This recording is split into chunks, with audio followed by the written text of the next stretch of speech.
दोस्तों, एक गांव में एक सफल व्यापारी रहता था। उसके पास एक अच्छी बड़ी दुकान थी और आमदनी भी इतनी थी। गांव में सबसे ज़्यादा अमीर वही था। हर आदमी उससे अच्छे से बात करता और वह लोगों की बहुत मदद भी करता। वह दिन रात मेहनत और बाकी समय में पूजा पाठ भी करता। लोग उसकी बहुत इज्जत करते थे। पर उस व्यापारी की एक बुरी आदत थी। वह जल्दी गुस्से में आकर लोगों से बुरा भला कह देता था, जिससे गांव के बहुत से लोग उससे नाराज रहते।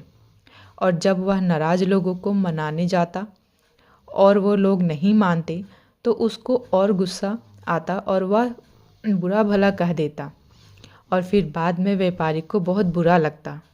एक बार गांव में एक बहुत ज्ञानी संत आए। कुछ ही दिनों में दूर दूर तक उनके ज्ञान की चर्चा होने लगी। जब यह बात व्यापारी तक पहुंची तो वह दौड़कर संत से मिलने पहुंचा। व्यापारी ने संत की बहुत सेवा और उनकी अपनी समस्या बताई।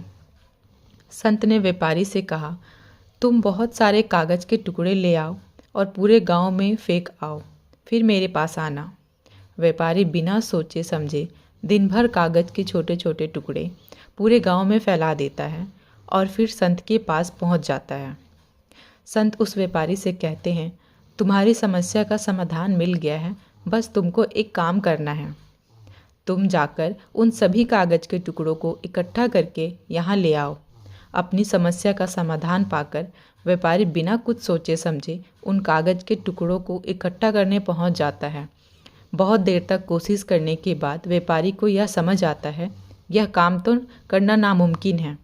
वह दौड़कर संत के पास जाता है, कहता है, आपने काम दिया वो तो असंभव है, मैं चाहकर भी उसको पूरा नहीं कर सकता। संत मुस्कुराते हैं और कहते हैं, बेटा मैं भी यही कहना चाहता हूँ, किसी को कहे अपशब्द वापस नहीं ले सकते हैं, इसलिए हमें हमेशा सोच समझकर बोलना चाहिए। आज के बाद तुम यह बात अपने मन में अच्छे से बिठा लो, चाहे कुछ भी हो जाए, तुमको किसी को अपशब्द नहीं बोलना।